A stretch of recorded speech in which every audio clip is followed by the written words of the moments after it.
what advice do you have for other pickleball couples that are trying to play pickleball together? Don't kill each other. We're here today with two of the most popular lovebirds on the tour, Hunter Johnson and Parris Todd. I'm your host, Tyson Apostol.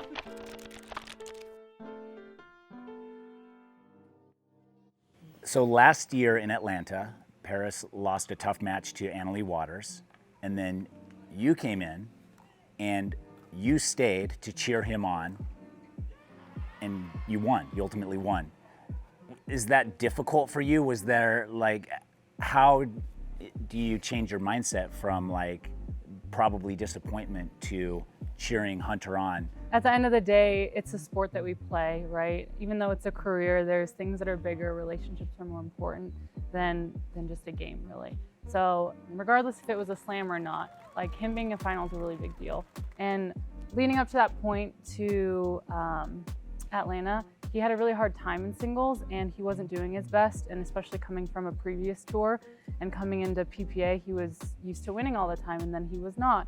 So for him, that was a really big milestone in his career, and I felt like he was really able to take it to the next level after that. But I just wanted to be there and support him because he's always there for me. He always supports me. He's always sitting on my sideline giving me advice. So, I mean, that's what we do for each other. And yeah, if one of us wins, both of us win. So it's really just, his success is my success and he feels the same. We're on the sidelines for each other, cheering each other on no matter what.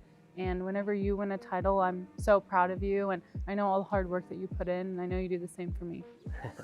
So last year you were both on the Atlanta Bouncers as a couple. What advantages did you have on the team, or did the team have because there was a couple involved? MLP is very team-oriented, and the better relationships you can have on that team, the better it is for everyone. So I think the fact that we were so close and were able to go in, not only just us playing together, but also having two other people that we were also close with.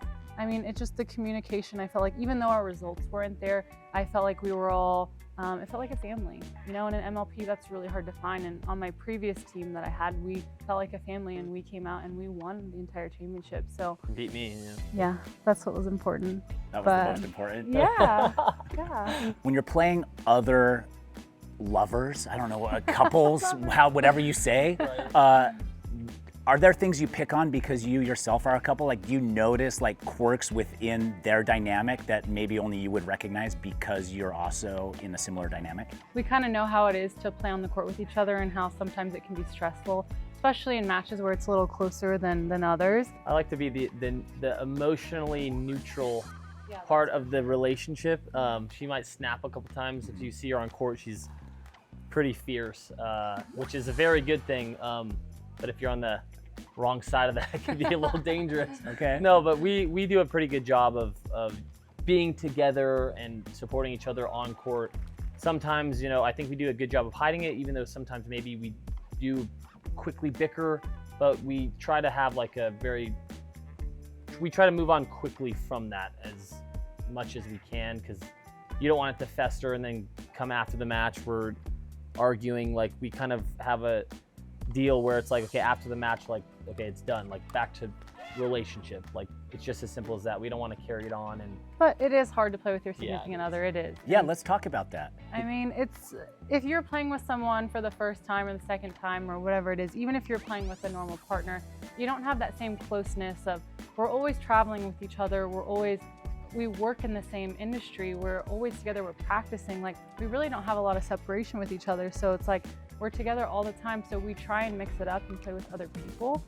Sometimes just to kind of break it up, because we feel when we have a little bit of that separation and then we come back together, we appreciate each other more. I'm a twin, so I already have that built-in closeness. So maybe that's why I can take more of the grunt part of it, where she was a little bit of an only child. So she kind of, it's just a different dynamic. It's just different, right? yeah, for sure. There's a lot of togetherness in our relationship, sure. so we're trying to figure out how to balance everything. We were on a call last week, and you were asked where you met, and you said you both have different stories and different answers. So, Hunter, where did you meet? Well, it was leading up to a few different tournaments, and I would, she kind of caught my eye, and I would you know, try to talk to her a little bit. How's your matches going? You know, whatever. And she just, 4 tournaments in, she doesn't even remember talking to me. Was she calling you Yates? Probably, yeah. That did happen one time, Oh actually. no. And so all of a sudden, like, you know, we were at a tournament in Houston, and I had, I guess, you know, asserted my dominance, and I won the singles. I beat Federico for the first time. Big alpha. I did notice him then. And she You noticed did? me. Oh my God. She noticed me getting loud. Me and Fed had a crazy, like, just emotional match, and it was my first big win. And, you know, she was going for a triple crown. She got 3 silvers, and I remember each time where she would lose the match and get the silver, I would come up to her and be like, hey, like, you're still playing good, like go get the next gold. And then she'd get the silver. And then the last one, I was like, hey, like, just to put it in perspective, like, you just fought for 3 gold medals, you got 3 silvers. Like, that's better than most people in this tournament. Well, And hold maybe on, that was hold the on, charm. I don't Start know. over. He slid in my DMs. I mean, On he what did. platform? Instagram. Instagram. This was Yeah. after, But he though. This was didn't want to. He after. didn't like slide in like, hey, I think you're cute. He was like responding to my story, and then he like went in there, you know. Is that better to respond to the story rather No, than? I think he wasn't as brave to like reach out to me. So then he responded to the story because it's like more low key. Okay. So. Yeah. But so we actually, what I remember Yes. is we met at Steve Kuhn's house, and we were talking, but apparently going back, I was talking to Yates the whole time. I wasn't talking to him. Because I remember talking to someone with Vans and rolled up jeans, and he's like, Yates was wearing Vans and rolled up jeans. So I was talking to Yates that night. But we and did talk. We did talk. we But did, maybe we Yates did. like was We had a blabbing too longer much. conversation, Yates Yeah. and I. So then I put Yates with Hunter, and then I finally figured out they look way different. Oh, they after I do? figured it out. What's Very the secret? different. Different shape, faces of the bone shape, structure. bone structure. Yates No. has different shaped eyes. Their hair's a little different. His hair is a little more like in, and Yates is a little more out.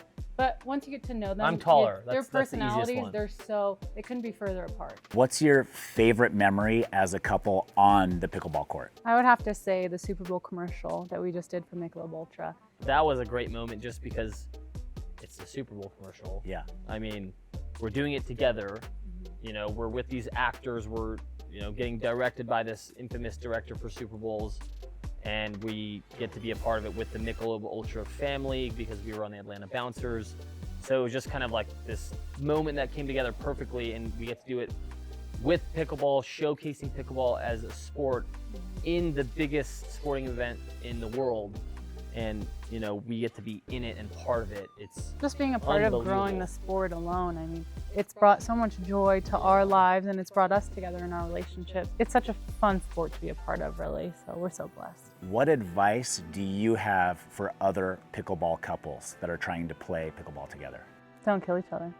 just don't get too competitive, have fun. It's lighthearted stuff. Like, it's not gonna, you know, there's no, you shouldn't kill each other. You could, but just look at the positives, communicate, and just enjoy the sport that we all love. So Okay, you've inspired me to try playing pickleball with my wife. yes, that's our all we goal. wanted. That was We wanna it? help That every was, couple. is that why I'm you know? here? Yes, you're really here for us to Counsel persuade you. Oh, wow. Yeah. Oh my gosh, my mind is spinning right now. Your wife can call us later and thank us. Which way is up? Yeah. All right, Hunter and Parris, thank you so much for your time. Good luck this year. I'll be cheering you on, and couples, pickleball couples everywhere, I'm sure, will be your #1 fans. Thanks so much for your advice and your time. See ya. Thank you.